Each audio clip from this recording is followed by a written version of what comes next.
My girlfriend posted. The phone screen burned my eyes in the dim bedroom, its glow a harsh intruder against the midnight hush. My girlfriend's post stared back at me. Finally pregnant. Time to lock this idiot down. A winking emoji punctuated the words, sharp as a blade. Below it, my own comment, a heart emoji and a single word, wow. My thumb hovered over the screen, trembling as my pulse thundered in my ears. Pregnant. We hadn't been trying. We hadn't even discussed it. The word idiot clawed at me, playful in tone but heavy with something I couldn't name. I scrolled through the comments. Friends' congratulations, her sister's teary emojis, but each one felt like a brick stacking onto a wall I hadn't known was being built. The apartment was silent except for the faint hum of the refrigerator downstairs.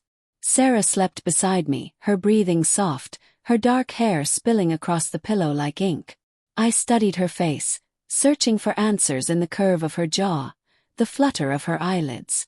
She looked peaceful, but the phone in my hand felt like a grenade. I opened our messages, scrolling back weeks, then months.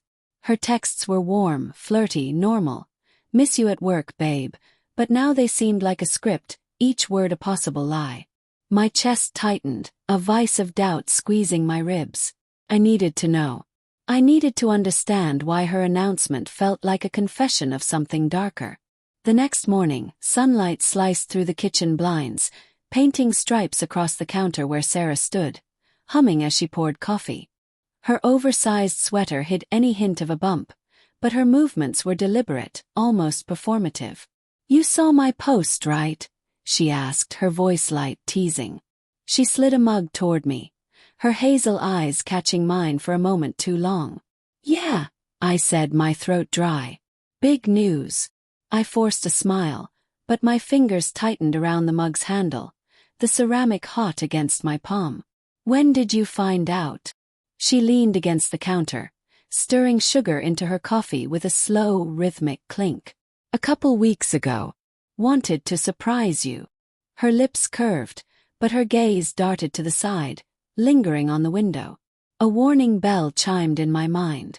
Sarah never avoided eye contact. Not with me. 2 weeks. I echoed, my voice steady despite the storm brewing inside. "And you didn't tell me." My mind raced, replaying the past month. Her late nights at the office, her phone always face down, the way she'd laughed off my questions about her new coworker, Ethan, with his easy grin and lingering handshakes. "I wanted it to be special," she said, her tone softening, almost pleading. "You're happy, right, Jake?" She stepped closer, her hand grazing my arm, but her touch felt foreign, like a stranger's. The day dragged, each hour a slow drip of unease. At work, I stared at my computer, the spreadsheet blurring as my thoughts spiraled. Sarah's post looped in my mind. Her words a riddle I couldn't solve. Lock this idiot down. Was I the idiot? Or was it someone else? I opened her social media again, scanning her photos. A recent one caught my eye. Sarah and Ethan at a work event. His arm slung casually around her shoulders, her smile too wide, too bright. My stomach churned. I told myself it was nothing. Just colleagues, just a photo. But the seed of doubt had taken root, its tendrils wrapping around my heart. That evening, I suggested dinner at our favorite Italian place, hoping normalcy might quiet the noise in my head. The restaurant buzzed with clinking glasses and murmured conversations, the air thick with garlic and candle wax. Sarah wore a red dress, her laughter bright as she recounted a story about her boss. But her phone sat face down on the table, vibrating twice during appetizers. She ignored it, but her fingers twitched, betraying her calm. "Who's that?" I asked, nodding at the phone, my voice casual but edged with something sharper.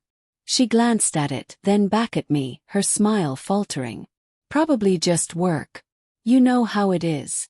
She reached for her wine, then stopped, her hand hovering. Pregnant women didn't drink. The realization hit like a punch. She hadn't touched alcohol in weeks. How had I missed that? "Sarah," I said, leaning forward, my voice low. "Is there something you're not telling me?" Her eyes widened just for a second before she laughed, A brittle, unconvincing sound.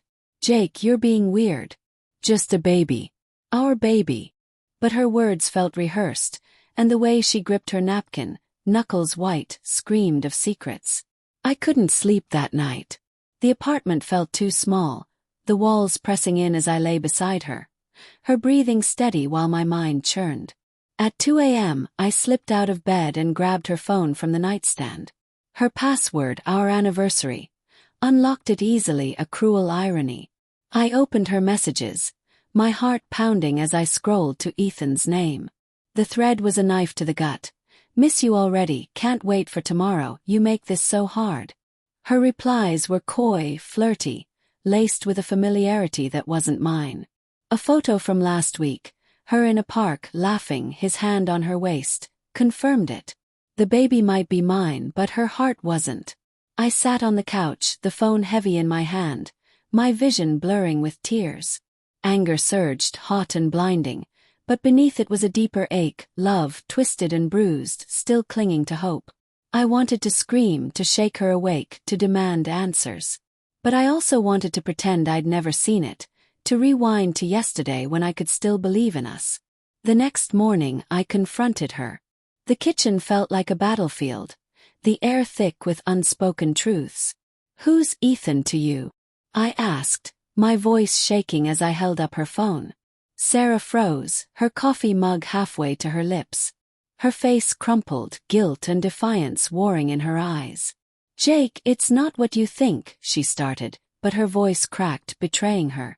Then what is it? Pressed, stepping closer. Because it looks like you're in love with someone else.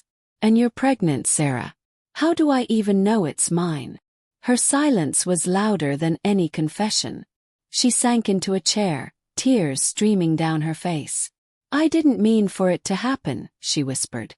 Ethan, he was there when I was scared. About the baby, about us.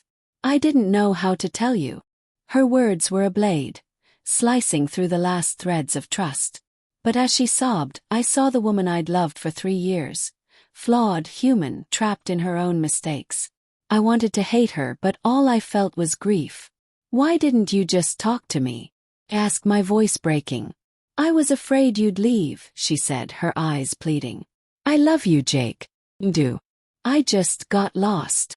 I stood there, torn between rage and heartbreak, knowing I couldn't stay but unable to walk away. The pregnancy test she'd left on the counter last week flashed in my mind. Positive, undeniable. But now, another image replaced it. A paternity test, a truth I wasn't sure I could face. As I grabbed my keys and headed for the door, her voice stopped me. Jake, wait. I'll end it with him. We can fix this. Her desperation hung in the air, a fragile thread I could still grab. I turned, meeting her eyes one last time.